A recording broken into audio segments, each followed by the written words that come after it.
మాట నాకు పెద్ద లెక్కలు రావు. నాకు నేను మిమ్మల్ని అడుగుతున్నాను, ఇక్కడ లెక్కలు వచ్చిన వాళ్ళు బాగుండొచ్చు, ఎందుకంటే మీరు మంచిగా రియల్ ఎస్టేట్ చేస్తారు బాగా, శంషాబాదులు లెక్కలు బాగా వస్తాయి మీకు. 1,00,00,000 మందిని కోటీశ్వర్లు చేయాలంటే ఎన్ని కోట్లు కావాలి? 1,00,00,000 కోట్ల? నీ బడ్జెట్ ఎంత, నీ లెక్క ఎంత, నీ కథ ఎంత? నువ్వు 1,00,00,000 మందిని కోటీశ్వర్లు చేసి ఏం నరుకుడు అది? ఏమన్నా చెప్తే కూడా కొద్దిగా అతికేటట్టు ఉండాలి లేదా? 1,00,00,000 మందిని కోటీశ్వర్లు చేసుడు కాదు, మా మహిళల పుస్తల తాడెత్తుకపోతే ఈయననే మంచోడు. తులం బంగారం పెడతా అన్నాడు. తులం కాదు, ఇప్పుడు బంగారం ఎంత పిరమైంది ఇప్పుడు? ఇంత బాగా తెలిసిందేం రాబాయ్ మీకు? బంగారం దగ్గర లేడీస్కి తెలుస్తుంది అనుకున్నా, మీకెందుకు తెలుస్తుంది ఇంతగా? అచ్చా అచ్చా అచ్చా అచ్చా, నిన్న కొన్నారు. నా అదృష్టవశాత్తు నా భార్య అడగలేదు, నేను కొనలేదు. మీరు అనవసరంగా యాద్ చేసి ఇప్పుడు చూసిందంటే నేను వస్తా. అయితే కాదు బంగారము గంత పిరమైంది. ఇప్పుడు ఎన్ని పెళ్ళిళ్ళైనా మరి రేవంత్ రెడ్డి వచ్చినాక ఒక 5-6 లక్షల పెళ్ళిళ్ళని అయినాయా లేవా? మరి ఎన్ని తులాల బంగారం బాకీ ఉన్నాడు? ఎవరికైనా నచ్చిందా బంగారం? ఎన్ని నరికిండు? అసలు ఏం మాట్లాడినారు? కేసీఆర్ గారు మీరు కళ్యాణ లక్ష్మి అని పెట్టిర్రు, కానీ నువ్వు ఇచ్చే కళ్యాణ లక్ష్మి ఎప్పుడు వస్తుంది? పిల్లలు పుట్టినాక వస్తుంది. నేను రాగానే నువ్వు లగ్నపత్రిక పెట్టుకుంటే ₹1,00,000 ఇస్తా, మీదికెళ్ళి తులం బంగారం ఇస్తా. ఏడవా మరి తులం బంగారము ₹1,00,000? ఎక్కడా లేదు. అట్లాగే ఎన్ని మాటలు, ఎన్నెన్ని డైలాగులు. ఒకటా, ప్రతి మహిళకు నెలకు ₹2,500 ఇస్తా అన్నాడు. వచ్చినాయి ఎవరికన్నా? 1,67,00,000 మంది ఆడబిడ్డలు ఎదురు చూస్తున్నారు. రాష్ట్రంలో 18 ఏళ్ళు నిండిన వాళ్ళు 1,67,00,000 మంది ఉన్నారు. అందరూ ఎదురు చూస్తున్నారు ఎప్పుడు రేవంత్ రెడ్డి గారు 2,500 వేస్తాడా అని. ఉన్నదా పరిస్థితి? ఏమన్నంటే ఒకటే నేర్చుకున్నాడు. ఏమిటిది? కేసీఆర్ మొత్తం అప్లపాలు చేసిపోయిండు, నేను లంకె బిందెలు ఉంటాయి అనుకొని వచ్చిన లేవిడా. ఎవడు అడుగుతాడు బాయ్? లంకె బిందెల కోసం ఎవరు తిరుగుతారు? అర్ధరాత్రి నెత్తి మీద తువాల కప్పుకొని గడ్డపారలు పట్టుకొని ఎవడు తిరుగుతాడు? పాడువాడ కోటల చుట్టూ దొంగలు తిరుగుతారు. గాయన ఒక ముఖ్యమంత్రి మాట్లాడే మాటనేనా? లంకె బిందెల కోసం నేను వచ్చిన, లంకె బిందెలు ఉంటాయి అనుకున్నా, ఇక్కడ ఏం లేవు, అట్లా మాట్లాడొచ్చునా ఒక ముఖ్యమంత్రి? ఇంకా ఎంత ఘోరం! ఎవరన్నా ఎంతుంటుందంటే, ఇప్పుడు నేను అనుకో ఒక్క నిమిషం, మా లక్ష్మారెడ్డి గారి దగ్గర నేను అప్పు తీసుకున్నాను అనుకో, మా ఎమ్మెల్యే సాబ్ దగ్గర. అన్న లచ్చన్న, నాకు ఇట్లా అర్జెంటుగా పైసలు అవసరం పడ్డది, ఎలక్షన్ కొట్లాడేది ఉంది, ఓ 10 లక్షలు పంపించంటే నాకు పంపించిండు. నేను కొట్లాడినా, సరే నేను ఓడిపోయినా అనుకో. ఓడిపోయినాక నాకు పైసలు వెళ్తలేవు, రియల్ ఎస్టేట్ డౌన్ ఉన్నది, మొత్తం మార్కెట్ డమాల్ అన్నది, ఏం చేయాలి? నేను పైసలు వెళ్తలేవు. ఒక ప్లాటో పీటో అమ్ముదాం, తర్వాత ఇద్దాం అనుకున్నా, వెళ్తలేదు. మరి లచ్చన్న ఫోన్ చేస్తుండు, నేను 2 నెలలు అని చెప్పిన, ఫోన్ చేస్తుండు. ఇక నేను ఫోన్ కట్ చేస్తున్నా, ఇక నాకు లేవు పైసలు, ఏం చేయాలి? ఐఎమ్ బిజీ, కాల్ లేటర్ అని ఒత్తుతున్నా. తర్వాత sorry I can't talk now అని ఒత్తుతున్నా. ఇక చూసిండు ఆయనతో బేజారై ఆయన తర్వాత ఇంటికి వచ్చిండు సీదా పొద్దున్నే. పొద్దున్న 7:30కి ఆయనతో తువాల దులిపి అవతల పడుతుంది, వీడు పట్టుకోవాలని చెప్పి ఆయనతో వచ్చి కూర్చున్నాడు. నిజంగా నేను నిజాయితీ గల్లోనంటే ఏం చెప్తాను? నేను అన్న దండం పెడతాను, ఏమనుకోకే, జర వెళ్తలేవు పైసలు, రియల్ ఎస్టేట్ బాగాలేదు, రేవంత్ రెడ్డి వచ్చినాక నాశనమైంది, జర్రా ఇంకొక 2 నెలలు టైం ఇవ్వు, మితితో కడతా, ఏమనుకో, కావాలంటే నిన్న రూపాయి మితి ఇచ్చినప్పుడు ₹2 పెంచు, కానీ ఇస్తా అని బతిలాడుకుంటాం, అంతేనా? నిజాయితీ గల్లోడైతే గట్లుంటుంది కథ. రేవంత్ రెడ్డిని కూడా ప్రజలు ఏమడుగుతుర్రు, ఉద్యోగులు ఏమడుగుతున్నారు? మా డిఏలు ఏంది, మా పిఆర్సీ ఏందని అడుగుతున్నారు. మహిళలు ఏమడుగుతున్నారు? 2,500 ఎప్పుడు ఇస్తామని అడుగుతున్నారు. మనమేం అడుగుతున్నాం? ప్రతిపక్షం కాబట్టి 6 గ్యారంటీ లాంటివి, 100 రోజులు లాంటివి, ఏమైందిరా నాయన 750 రోజులు అయిపోయా, ఏమైంది అని అడుగుతున్నాం. రేవంత్ రెడ్డి ఏమంటుండు? ఏం చేస్తారు బా, మీరు నన్ను కోసుక తింటారా? ఆయన కోసుక తింటారా అనట. ఆయన ఉన్న సేప జామకాయన కోసుక తినడానికి ఏమిటిది? ఆయన కోసుక తింటారా? అదొక్కటే కాదు, ఇంకొక గలీజ్ మాట. ఇంత గలీజ్ అంటే, నాకు కేసీఆర్ మొత్తం అప్లపాలు చేసిపోయిండు కాబట్టి లేవు. ఒకటి యాద్ చేసుకోండి మీరు, కేసీఆర్ ప్రభుత్వం ఉన్నప్పుడు కరోనా వచ్చింది, ఒకసారి రాలే, సంవత్సరం పాటు 3 దశల్లో వచ్చింది కరోనా. 2020లో మొదలైందంటే 2021 జూన్ దాకా నడిచింది. అప్పుడు ప్రభుత్వంకి ₹1 ఆదాయం లేకుండే, ఎందుకంటే ఇక బయట కొనేటోడు లేదు, అమ్మేటోడు లేడు, యాడికెళ్ళి వస్తుంది ఆదాయం? 0. మరి కేసీఆర్ ప్రభుత్వం ఉండి ప్రభుత్వానికి 0 ఆదాయం, అప్పు కాదు 0, ఏమి లేదు. ఆ రోజు రైతు బంధు ఆగిందా? కళ్యాణ లక్ష్మి ఆగిందా? ముసలోళ్ళ పెన్షన్లు ఆగినాయా? కేసీఆర్ కిట్లు ఆగినాయా? బతుకమ్మ సీరియల్ ఆగినాయా?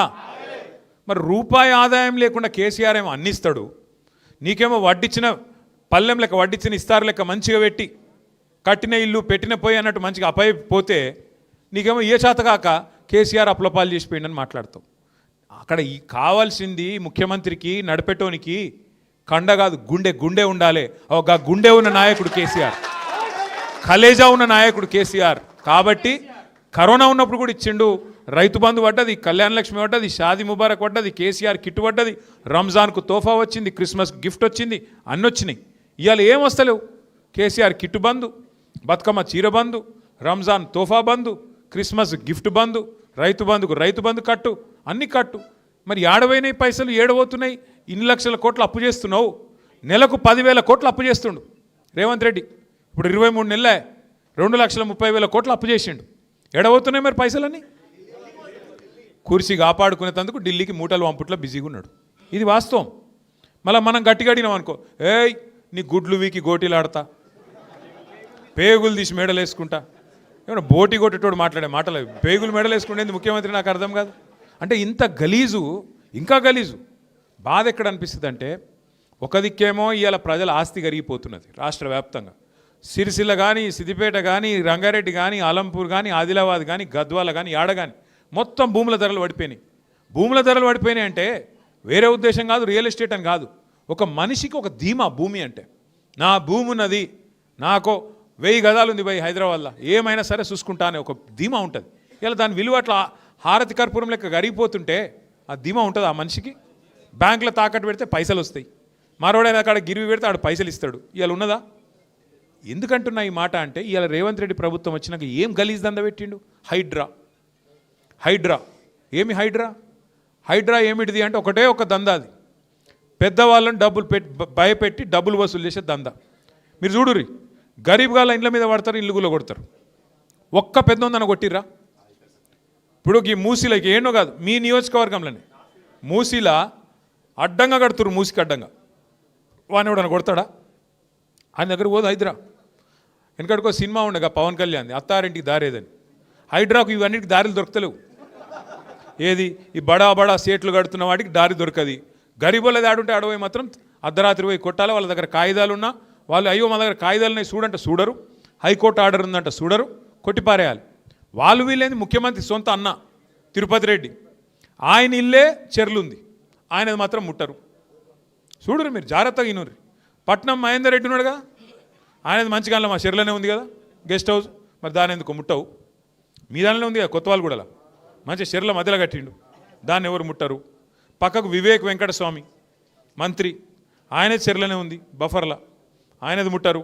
పొంగులేటి శ్రీనివాసరెడ్డిది ఎక్కడ చెర్ల కాకపోతే ఉన్నదా? మరి అది ఎవరు ముట్టరు. పక్క కేవీపీ రామచంద్రరావు ఉన్నాడు, ఆయనది ముట్టరు. అంటే పెద్ద పెద్దోళ్ళకేమో హైడ్రా రావద్దు, పెద్ద పెద్దోళ్ళ అడ్రస్ తెలియదు హైడ్రాకు. చిన్న వాళ్ళు గరీబ్ గాడు చిన్న 60 గదాలు 40 గదాలు 30 గదాలు ఉంటే వాని మాత్రం పోయి కొట్టాలి, అడిగేటోడు లేడు, చెప్పేటోడు లేడు, ఇష్టం.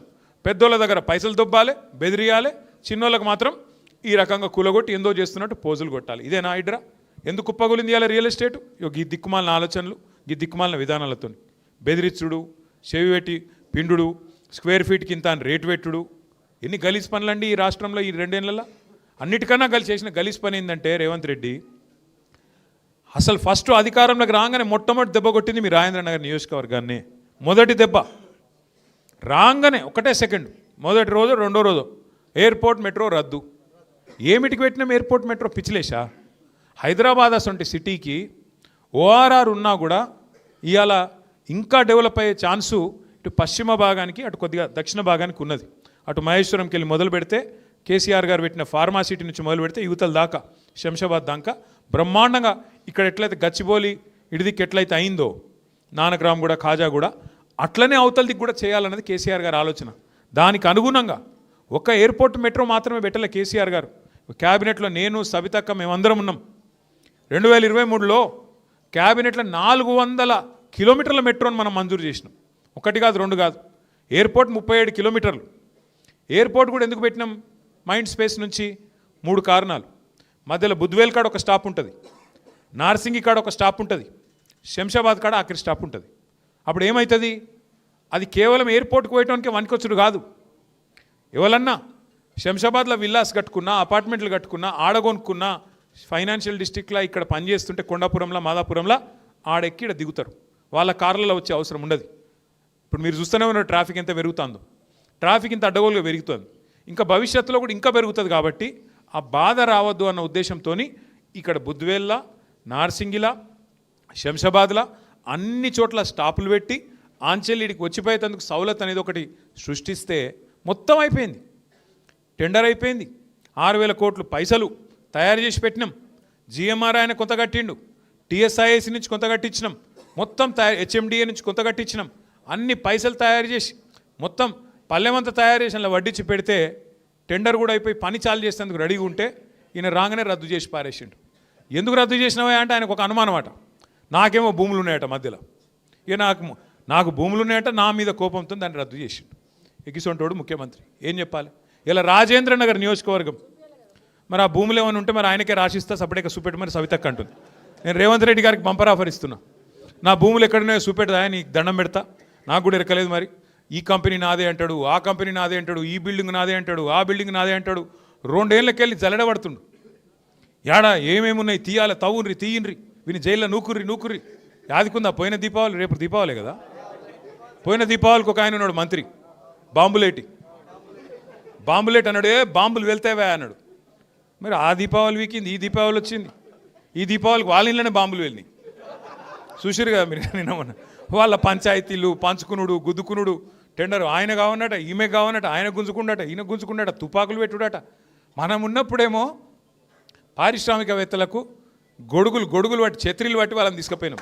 ఇలా వీళ్ళేమో తుపాకులు పెడతాను. తేడా ఏంటంటే ఒక గది అంటే ఒక ప్రభుత్వము చేయాల్సిన పని చేయకుండా ఈ గలీజ్ దందలల్లో మంచిరేవుల పంచాయతీ నడుస్తుంది. అది కూడా మీకు ఎరికే సుత్తాను మీరు. మంచిరేవులలో వేణుగోపాల స్వామి గుడి ఉందట, ఆ గుడి కాడేదో భూమి ఉందట, ఆ భూములలో లేదు లొల్లి. కొండల రెడ్డి వర్సెస్ కొండ సురేఖ, ఇక 2 కొండలు కొట్టుకొని మధ్యలో బాధితులు మీరు. ఎందుకు చెప్తున్నా ఇదంతా అంటే అస్సలు పని చేస్తలేరు. మహిళలకు 2,500 ఎప్పుడు ఇవ్వాలి తెలియదు, రైతులకు రైతు బంధు వేయాలన్నా వద్దా తెలియదు, బోనస్ ఇవ్వాలన్నా తెలియదు, ఓ పరిశ్రమ తేవాలన్నా పరిశ్రమ తెచ్చుడు ఎక్కడిది, ఉన్న పరిశ్రమలే వీక్తుంటాయి. కాబట్టి అదొక లొల్లి. అంటే ఇంత అధ్వాన్నపు పరిస్థితుల్లో రాష్ట్రం ఉంది కాబట్టే ఇవాళ రాష్ట్రాన్ని నడిపే తెలివితేటలు వీళ్ళకి లేవు కాబట్టే మొత్తం అంతా కూడా అతలాకుతలం అయిపోయి ఉన్నది. ఆటో డ్రైవర్లు కోపంగా ఉన్నారు. ఒక ఆటో డ్రైవర్లే కాదు, బస్సు డ్రైవర్లు కోపంగానే ఉన్నారు. ఆఖరికి పారిశ్రామికవేత్తలు కోపంగా ఉన్నారు, వ్యాపారం చేసుకునే బిజినెస్ వాళ్ళు కోపంగానే ఉన్నారు, మహిళలు కోపంగా ఉన్నారు. ఈ రాష్ట్రంలో కోపంగా లేని వాళ్ళు ఎవరో ఒకరిని చూపెట్టు, నాకు ఫలానా వర్గానికి మంచిగా చేసినా నేను, వాళ్ళు నాకు ఓటేయాలి ఫలానా కారణం అని చెప్పేది ఏదైనా ఉందా? మైనారిటీ సోదరులకు మాటలు చెప్పారు. ఏం చెప్పారు? 4,000 కోట్ల బడ్జెట్ పెడతా, మైనారిటీ सब प्लान పెడతా. क्या करे फिर आप? लगाए सब प्लान. माइनॉरिटी को आज तक एक एमएलए नहीं दिए, एक एमएलसी नहीं दिए, एक मिनिस्टर भी नहीं दिए. और 4,000 करोड़ बजट बोले. कहाँ है 4,000 करोड़ बजट? रमज़ान का जो तोहफा मिलता था केसीआर साहब के टाइम पे, वो भी ख़त्म, उसको भी ख़त्म कर दिया आप. अगर हैदराबादी लैंग्वेज में बोलना है, हैदराबादी लैंग्वेज में अगर बोलना है, पूरा तेलंगाना को और हैदराबाद को बैगन में मिला दिए, बैगन में मिला दिए. अरे क्या करें आप? డెవలప్మెంట్ చేస్తా. ఏం డెవలప్మెంట్ చేసినావు 2 నెలల? ఏడ చేసినావు చూపెట్టుపా. మనం కట్టి ఒక్కటి మాత్రం చేస్తుండు పోయి, మంచిగా కరెక్ట్ చేస్తుండు, జేబుల కత్తెర పెట్టుకొని తిరుగుతుండు. యాడ మనం కట్టిన ఫ్లైఓవర్ కనబడితే నేను కట్ చేస్తాను కట్. కొత్తది కట్టరా అదొకటి నీ ముఖం ఉంటే. 42 కట్టినాం మేము, 9 ఏళ్ళలో 42 కట్టినాం. కరోనా టైంలో భారతదేశం అంతా కార్మికులు పారిపోయినారు, యాదుకుందా? అందరు పాపం తోవ పట్టుకొని నడుచుకుంటూ పోయినారు 100 కిలోమీటర్లు. ఒక్క హైదరాబాద్లోనే 42 కొత్త రోడ్లు కార్మికులను పట్టుకొని రిక్వెస్ట్ చేసి కరోనా టైంలో 42 కొత్త రోడ్లు వేసినాం. మీరు మళ్ళీ ఇళ్ళకి వెళ్ళి బయటకు వచ్చే వరకు కొత్త రోడ్లు చూపెట్టింది తెలంగాణ ప్రభుత్వం. ఒక కమిట్మెంట్ ఉంటే గట్ల పని చేస్తారు. నువ్వేం చేస్తున్నావు? ఉన్న రోడ్లకు పొక్కలు కూడా ఉడుస్తలేడు, చెత్త తీసేవాడు లేడు, ఆటోవాడు టైంకు రాడు, కరెంటు చక్కగా రాదు. ఇప్పుడు కొత్తగా మంచి ఇళ్ళకు బిల్లులు వస్తున్నాయి. హైదరాబాద్లో రాజేంద్ర నగర్లో కేసీఆర్ గారు ఫ్రీ వాటర్ ఇస్తే జూబ్లీ హిల్స్లో, నువ్వు వచ్చినాక ఇప్పుడు వాటర్కు బిల్లులు కట్టమని చెప్పి బిల్లులు పంపుతున్నావు ఇంటికి. కరెంటు చక్కగా వస్తలేదు, అధ్వానపు పరిస్థితున్నది. అందుకే నేను మిమ్మల్ని కోరేది, 2 ఏళ్లలో ఏం చేయనోడు ఇంకేదో 2 ఏళ్ళు నాకు అవకాశం ఇస్తే ఇంకేందో చేస్తా. మీ ఎమ్మెల్యే సాబ్ కూడా పోయిండు రాజేంద్ర నగర్, ఆయన డెవలప్మెంట్, ఎవరో డెవలప్మెంట్ కోసం పోయినావు? వస్తాయి అన్నీ బయటకు వస్తాయి, భయపడకురి. సుల్తాన్పూర్ బయటకు వస్తుంది, ఘాసిమియా గూడ బయటకు వస్తుంది, అన్నీ బయటకు వస్తాయి. ఎవరికి ఏం తెలియకుంటే ఏం లేవు, అందరికి అన్నీ తెలుసు. ప్రభుత్వం మళ్ళీ 2 ఏళ్లలో వస్తుంది. ఎవరోళ్ళని ఏం చేయాలనో, ఎవరోళ్ళ సంగతి ఎట్లెట్లా తీయాలనో, ఎవరోళ్ళ బెండ్ ఎట్లెట్లా తీయాలనో తీసే బాధ్యత మాది. ఇదివరకు లెక్క ఉండదు. ఎవల డెవలప్మెంట్ కోసం పోయినావు, ఏమిటికి పోయినావు, ఏం ఆశించిపోయినావు, ఏం కథలు పడుతున్నావు, ఫైమ్ గాడు ఏం చేస్తుండో, ఎవడేం చేస్తుండో అన్నిరికే. అందరి జాతకాలు తెలుసు, ఎవడెవడేం చేస్తుండో మాకు కూడా ఎరికే. టైం వస్తుంది, అన్నిటికీ టైం వస్తుంది. ఇగో నేనేమంటున్నా అంటే ఒక్కరోజుకే గింత ఎగిరిత పడితే ఎట్లా? ఒక్కరోజుకి ఒక్కసారి గవర్నమెంట్ రాగానే అడిమారి గుడి దెబ్బల గింత ఆగమవుతారు. సుతం పైన దేవుడు ఉన్నాడు, కింద ప్రజలు ఉన్నారు. మీరు తలుసుకుంటే ఎంత పెద్ద పోటుగాడైనా ఎక్కడికి పోవాలో గాడికే పోతాడు. ఇవాళ రాష్ట్రం మొత్తం ఒకటే ఉన్నది, అందరి ఆలోచన కేసీఆర్ గారు తిరిగి ముఖ్యమంత్రి కావాల్సిందే, తెలంగాణ మళ్ళీ పట్టాలు ఎక్కాల్సిందే. తప్పకుండా జరుగుతుంది, తప్పకుండా జరుగుతుంది. మా ఎల్లన్న లాంటి పెద్ద మనుషులు, అంజిబాబు లాంటి యువకులు, అట్లాగే మా పల్లవి లాంటి ఆడబిడ్డ, మా తమ్ముడు, మా షఫీ గారి నాయకత్వంలో చాందు, మహమూదు, ఇంకా 100 మంది మైనారిటీ పిల్లలు, ఒకరిద్దరు కాదు, రాష్ట్ర వ్యాప్తంగా ఇవాళ కులాలకు మతాలకు అతీతంగా అందరూ కోరుకుంటున్నది ఒకే ఒక్క ఆలోచన, కేసీఆర్ గారు తిరిగి ముఖ్యమంత్రి కావాలి. మరి కేసీఆర్ తిరిగి ముఖ్యమంత్రి కావాలంటే ఏం చేయాలి? ఒకటే మీరు చేయాల్సిన పని. జూబ్లీ హిల్స్లో ఇవాళ మంచి మోకా దొరికింది. ధోకా చేసిన కాంగ్రెస్కు మరి మంచి మోకా దొరికింది మనకు దెబ్బ కొట్టేందుకు. మీకు కూడా అందరికి ఇక్కడ వచ్చిన వాళ్ళందరికీ జూబ్లీ హిల్స్ వాళ్ళకి ఎట్లాగో ఓట్లు ఉంటాయి. అక్కడ జూబ్లీ హిల్స్ కానోళ్లకు చుట్టాలు ఉంటారు, మీకు అక్కడ దోస్తులు ఉంటారు, క్లాస్మేట్స్ ఉంటారు. దయచేసి ఇడిచిపెట్టకండి. ఇప్పుడు కింద కాంగ్రెస్కు బుద్ధి చెప్పకపోతే మళ్ళీ దోసాలు తప్పించుకుంటారు వాళ్ళు. అంటే మీ రాజేంద్ర నగర్ ఎలక్షన్ కూడా బరాబర్ వస్తుంది, తొందరపడకూడదు, జల్దీ వస్తుంది, పక్కా వస్తుంది, పక్కా వస్తుంది, ఏం అనుమానం లేదు. ఇడిచిపెట్టాం, మళ్ళీ సుప్రీంకోర్టు కోతాం. స్పీకర్ సార్ ఏమైనా అటు ఇటు చేస్తే కూడా ఇడిచిపెట్టాం. మేము దోస్తానా లోపల చూసుకుంటామని అవి నడువాయిడ బరాబర్. మన పార్టీ అవు మొన్న మీ ఎమ్మెల్యే గారు పోయి అడిచినట్ట కదా, మన పార్టీలోనే ఉండేట కదా. మరి ఏమా వెళ్ళన్నా మరి మన పార్టీలో ఉంటే ఇటుకి రాలేదేమే? రావాలి కదా మరి, నిన్ను ఆయనే చేసుకోవాలి కదా. అంటే ఎంత గలీజ్ అంటే పరిస్థితి. నువ్వు ఏ పార్టీలోనో కూడా చెప్పుకోలేవా? గంత ధైర్యం కూడా లేదా? ఇంకా ఎంత ఘోరం అంటే ఆయన ఒక ఆయన కడియం శ్రీహరి పెద్ద మనిషి ఉన్నాడు, నేను చాలా నీతివంతునని చెప్పుకుంటాడు. ఆయన అడిగిరు మొన్న పోయి, ఏమని, ఏ పార్టీలోనో అని. నేను 7 ఉండాలనో గాడినే ఉన్నా అంట. ఈ మాటలు ఎందుకు? ఇంత రాజకీయం చేసి గిన్నిసార్లు గెలిచి గింత దరిద్ర పరిస్థితిని తెచ్చుకోవాలి? చెప్పు, నేను కాంగ్రెస్లో చేరినా అని చెప్పు. గంత భయం అవుతుంది ఎలక్షన్కి పోదామంటే? నువ్వు నిజంగానే కొంత సిపాయి అయితే, నిజంగానే జనంలో నువ్వు ఏదో పీకి పందిరేసింది ఉంటే నువ్వు నీ రేవంత్ రెడ్డి రా, ఎలక్షన్లో పోదాం, చూసుకుందాంపా. ప్రజలు చెప్తారు కదా, రాజేంద్ర నగర్లో ఎవరు ఏం చేసిర్రు, ఎవరెంత గొప్పోళ్ళు, ప్రజల ఎవరికి అభిమానం ఉంది, ఎవరికి అభిమానం లేదు, ప్రజలు చెప్తారు. గదానికి భయపడి పదవి కోసం గింతగానమ్మా. ఆ గబ్బిలం కదా సూరు పట్టుకొని ఎలాడుతుంది చూడు, అట్లా పదవి పట్టుకొని సిగ్గు లేకుండా నేను బీఆర్ఎస్లోనే ఉన్నాను స్పీకర్కి చెప్తావు, బయట పోయి కాంగ్రెస్ కండువాలు కప్పుతావు. గిదేనా నీతి, గిదేనా రాజకీయం? చూస్తలేరా రాజేంద్ర నగర్లో అందరూ? అందుకే నేను అంటున్నా, ఎవరు డెవలప్మెంట్ కోసం పోయినో తెలుసు, కానీ మొదలు దెబ్బ ఇప్పుడు కొట్టే అవకాశం మీకు జూబ్లీ హిల్స్ వచ్చింది. రెండో దెబ్బ రాజేంద్ర నగర్లో కొడతామా, ఖైరతాబాద్లో కొడతామా, కొడదాం. మొదలు దెబ్బ జూబ్లీ హిల్స్లో కొట్టాలి. తిరిగి మన జైత్రయాత్ర జూబ్లీ హిల్స్కేంచే మొదలు కావాలి. దయచేసి కార్తిక్ ఆల్రెడీ షేక్పేట్ల ఇన్ఛార్జ్ తీసుకున్నాడు, కష్టపడుతున్నాడు, తిరుగుతున్నాడు. సబితక్క కూడా ఇప్పుడు అంజిబాబును, పల్లవిని, మా లక్ష్మారెడ్డి గారు, సబితక్క కలిసి వారు కూడా జాయిన్ చేసిండ్రు. మా తమ్ముడు షఫీ కూడా ఇలా రేమత్ నగర్కి వెళ్ళి వాళ్ళని ఒక 100 మందిని తెచ్చిండు. ఇట్లా ఒక్కొక్క బిందువు కలిస్తేనే సింధువు అవుతుంది. అంటే ఒక్కొక్క నీటి బుట్టు కలిస్తేనే సముద్రం అవుతుంది. అట్లాగే మీరు కూడా దయచేసి మాకేం పట్టి, మా శంషాబాద్ కదా, అట్లా కాదు. మీకు కూడా చుట్టాలు ఉంటారు, మీకు కూడా దోస్తులు ఉంటారు, మీకు కూడా బలగం ఉంటుంది, మీకు కూడా మస్తు మంది ఇక్కడ తెలిసిన వాళ్ళు ఉంటారు. చెప్పాలి, వీళ్ళు ఉంటే, ఈ కాంగ్రెస్ ప్రభుత్వం ఉంటే ఏ పని కాదు, వీళ్ళతో ఊదు కాలది, పీరి లేవది. వీళ్ళు ఇంకా ఇట్లే నడుచుకుంటూ పోతే ఇంకా అధ్వానం అవుతుంది రాష్ట్రము, రియల్ ఎస్టేట్ ఇంకా కుప్పగూలుతుంది. నేను ఎలక్షన్ల ముందే చెప్పిన, నేను కాంగ్రెస్ వస్తే రియల్ ఎస్టేట్ డామ్ అంటుందని ముందే చెప్పిన, రియల్ ఎస్టేట్ మీటింగ్లలో చెప్పిన. పోయి ఇలా మీరు చూస్తున్నారు మేము చెప్పింది వాస్తవమా కాదా అనేది. ఏ రకంగా పరిస్థితున్నదో ఇలా మాకంటే బాగా మీకే తెలుస్తున్నది. జూబ్లీ హిల్స్లో కాంగ్రెస్ ఓడిపోతేనే మహిళలకు 2,500 వస్తాయి. జూబ్లీ హిల్స్లో కాంగ్రెస్ ఓడిపోతేనే ముసలోళ్ళకు 4,000 పెన్షన్ వస్తుంది. జూబ్లీ హిల్స్లో కాంగ్రెస్ ఓడిపోతేనే అరే టీఆర్ఎస్ గవర్నమెంట్ మళ్ళీ వస్తుందిరా భయ్ అని చెప్పి రియల్ ఎస్టేట్ కూడా లేస్తుంది.